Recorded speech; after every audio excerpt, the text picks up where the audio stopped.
Salut les renards, c'est Foxpy, on se retrouve aujourd'hui pour le 8e épisode consacré à Link et on va voir le mot-clé into dans un groupe by.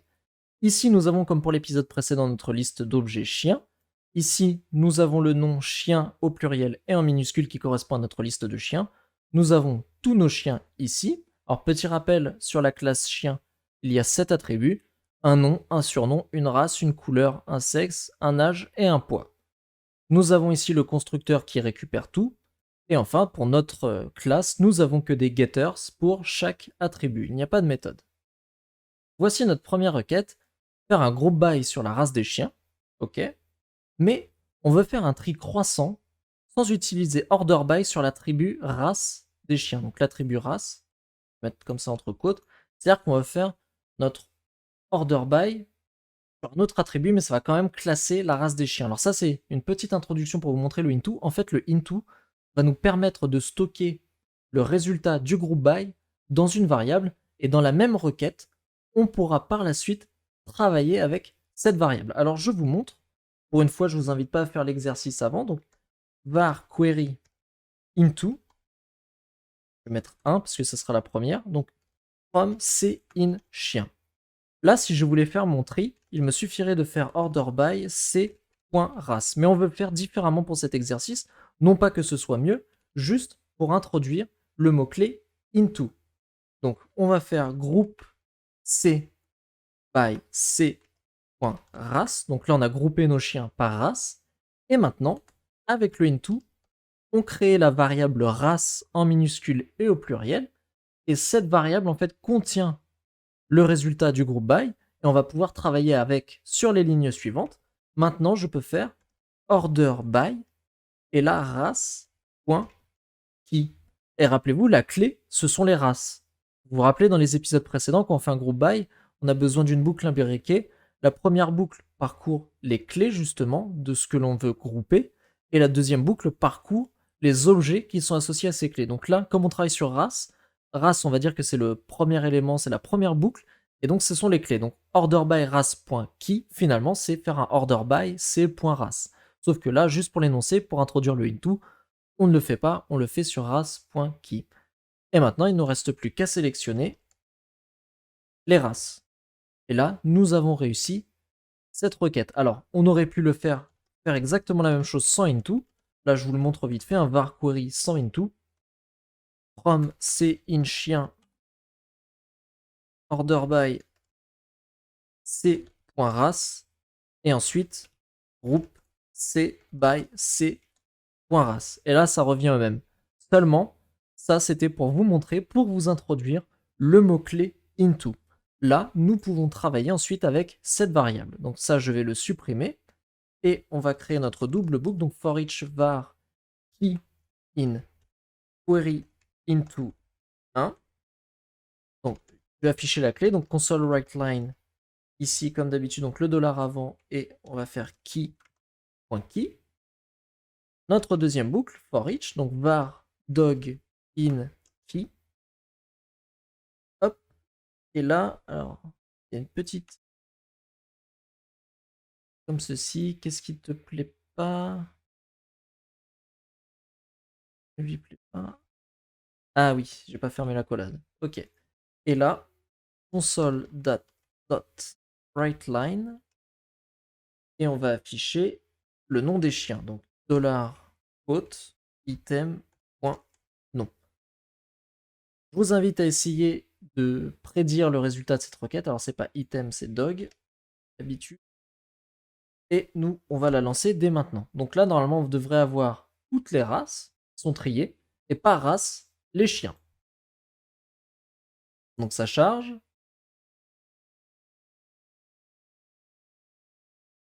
Alors, bon, c'est un peu illisible, j'ai oublié de mettre, on va mettre les 3 petits espaces pour la lecture de la requête. Voilà, c'est un peu mieux. Donc nous avons les bergers allemands, et là nous avons Gédéon, Bella, oui oui. Pour les bergers australiens, nous avons Leto, Cabron, Benzaï et Haricot. Pour les carlins, nous avons Pato, Killer, Frank, etc., etc. Donc nous avons bien ici groupé nos chiens par race. Le nom des races, nous les avons triés dans l'ordre alphabétique, et nous nous sommes servis pour ça de la création d'une variable race qui contient le résultat du groupe by, et nous avons fait un tri sur la clé de cette nouvelle variable race. Et voilà. On peut passer à présent à la requête suivante. C'est parti pour la deuxième requête qui sera un peu plus compliquée. Donc on va faire un groupe by sur l'âge des chiens et créer âge chien avec into. Donc ça c'est la variable qui sera créée avec le into. Ensuite on veut trier les chiens par âge dans l'ordre croissant. Et on veut faire un groupe by sur la parité de l'âge. Les chiens avec un âge impair d'un côté et pair de l'autre. Donc vous voyez, il va y avoir deux groupes by et on va faire le deuxième groupe by sur la variable créée après le premier groupe by. Ce qui veut dire que nous allons avoir deux clés et les collections de chiens. Par conséquent, les deux clés et la collection de chiens, ça va nous impliquer de faire une triple boucle imbriquée. En premier, nous allons avoir la parité de l'âge des chiens. En deuxième, nous allons avoir l'âge des chiens. Et par âge, nous allons avoir nos collections de chiens. Donc, je vous invite à tester cette requête, à vous exercer à la faire. Moi, je vais la faire dès maintenant. Donc, from c in chien. Jusque-là, tout va bien, on transpire pas trop. Le premier groupe by. Groupe c by. Et là, on nous demande de faire un groupe by sur l'âge des chiens. Donc, groupe by c.âge into âge chien. Jusque-là, tout se passe plutôt bien. On nous demande de trier les chiens par âge. Sachant ici que je viens de les grouper par âge, je peux faire un tri sur la clé de âge chien. Donc je vais faire order by âge chien.key. Maintenant, dernier élément, faire un groupe by sur la parité de l'âge. Pour ça, je vais d'abord créer une variable que je vais appeler pair et elle va stocker le résultat de la parité. Donc si âge chien.key modulo 2 est égal à 0, alors ça vaudra true, donc ça sera pair, sinon ça vaudra false. Et maintenant, je fais groupe âge chien by pair. J'explique donc. On sélectionne nos chiens. On les groupe par âge, groupe C by C.âge into âge chien. Donc là, nous avons ici une collection. En fait, nous avons l'âge des chiens et pour chaque âge, nous avons un groupe de chiens qui est associé. On fait un tri par clé. Donc, nous trions l'âge ici. Enfin, je crée une variable pair et cette variable stocke le résultat de âge chien.clé. Et comme âge chien, les clés, ce sont les âges des chiens, et bien tout simplement, ça va opérer ici un calcul sur l'âge des chiens, modulo 2. Donc, si c'est égal à 0, s'il reste 0, c'est que l'âge est pair, sinon il est impair. Et ensuite, tout simplement, je demande de grouper âge chien, donc la variable que nous avons créée précédemment, sur pair. Donc là, nous avons une variable ici qui a une clé qui est l'âge qui est associé à une collection de chiens, et nous recréons à nouveau une clé avec le groupe by qui sera la parité. Donc nous allons avoir deux clés ici, la groupe pair et la clé pair pardon et la clé impair. Pour la clé pair, nous allons avoir toutes les clés des âges des chiens, et pour chacune de ces clés, nous aurons tous les chiens. Donc regardons ça. Ici, j'ai ma double boucle, donc var pair in query âge chien, donc on récupère la parité. Ensuite, pour chaque parité, on récupère l'âge. Et pour chaque âge, on récupère notre collection de chiens. Donc, CTRL F5, on va regarder ce que ça donne. Et là, vous voyez, au tout début, on a pair false. Donc là, ça veut dire que l'âge est impair. Et nous avons pair true ici, donc l'âge est pair. Et pour pair false, nous avons âge 1. Et les chiens, du coup, qui ont un âge de 1, il y a Gnocchi, Kratos, Jacques, Mojave et Banzai, ou Morave, comme vous préférez. De 3 ans, il y a Leto. De 5 ans, il y a Bella. De 7 ans, il y a Mélusine et Oui. De 9 ans, il y a Cabron, Gédéon et Franck. Et de 35 ans, il y a Hercule. Ensuite, nous passons à la clé de parité. Donc ici, pair true, donc aux âges pair. Et là, âge 2, donc là, c'est une clé. Nous avons Haricot. Âge 4, c'est l'autre clé Sirène. Âge 6, Félicia Médusa. Âge 8, Vagabond Vénus. Âge 10, Milou Killer. Et âge 16, Pato. Donc, j'espère que vous avez compris cette idée. À chaque fois qu'on fait un groupe by, on crée une clé. Et donc là, si nous avons deux groupes by, eh bien nous avons deux clés. La première clé, c'est la parité. Et associé à cette parité, nous avons les âges. Et associé à chaque âge, nous avons notre collection de chiens. Donc, j'espère que c'était clair, que vous l'avez tout de même réussi malgré la difficulté. Et on va faire une troisième requête pour continuer l'entraînement.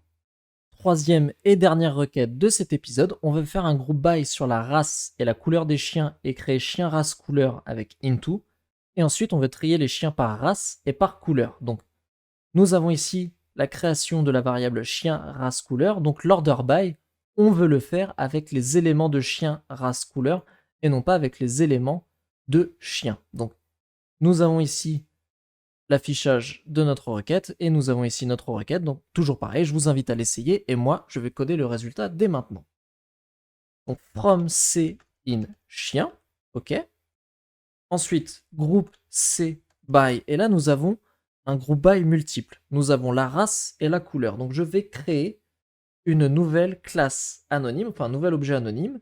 Pour ça, j'utilise le mot-clé new. Je mets les accolades c.race, c.couleur. Et ça, je le mets dans into chien race couleur. Maintenant que nous avons chien race couleur, nous allons pouvoir procéder à notre order by. Donc ici, order by, chien race couleur. La clé, donc la clé, c'est notre objet anonyme en entier. Et donc on peut récupérer l'attribut race de notre objet anonyme pour trier les chiens par race. Et ensuite, nous pouvons récupérer l'attribut couleur pour trier nos chiens par couleur. Pour ça, nous faisons chien race couleur.key.race et ensuite chien race couleur.key.couleur. À présent, il ne nous reste plus qu'à faire le select chien race couleur. Alors regardons ce que cela donne. Je fais un CTRL F5. Je vais décaler ça. J'ai pas mis le petit console write line avec les tirets, j'espère que ça sera facile à lire. Oui, c'est facile à lire. Donc vous voyez ici, nous avons la race berger allemand couleur noir et feu, race berger allemand couleur sable, race berger australien couleur bleu merle, etc. etc. Alors si jamais, hein, comme d'habitude, ça vous intéresse de voir les chiens qui y sont associés, vous pouvez faire var dog in key, et à l'intérieur, le console write line. Et là, tout simplement, on va récupérer nos chiens. Donc ici, les accolades, dog. Et là, on peut choisir par exemple le nom. Et on va mettre un petit espace tout de même, que ce soit lisible. Tac. Tant qu'à faire, je vais rajouter les tirets ici. Et CTRL F5 pour lancer. Et donc là, vous voyez, nous avons ici le groupe by multiple des races et des couleurs. Et en dessous, les chiens qui y sont associés. L'important dans cet épisode, en tout cas, puisque le groupe by multiple, c'était dans l'épisode précédent, c'est d'avoir réussi à travailler avec une variable créée avec le into. Dans la requête précédente, nous avons pu travailler sur la clé qui était l'âge de la variable créée avec le into qui s'appelait âge chien. Et là, ici, nous avons pu faire un order by sur un objet anonyme, en fait, qui était devenu la clé de notre variable chien race couleur. Et donc, nous avons pu faire un tri sur les races et la couleur. Donc, je vous invite à vous entraîner avec ce into. Si jamais vous ne comprenez pas bien le group by, les objets anonymes, etc., je vous invite à revoir les épisodes précédents ou tout simplement à pratiquer. Créer votre classe personnelle, créer votre liste d'objets issus de cette classe, et puis tout simplement pratiquer, créer des requêtes et regarder ce qui se passe. Je vous remercie d'avoir regardé cet épisode. Pensez à le liker, à le commenter et à vous abonner si ça n'est pas déjà fait. On se retrouve à très bientôt.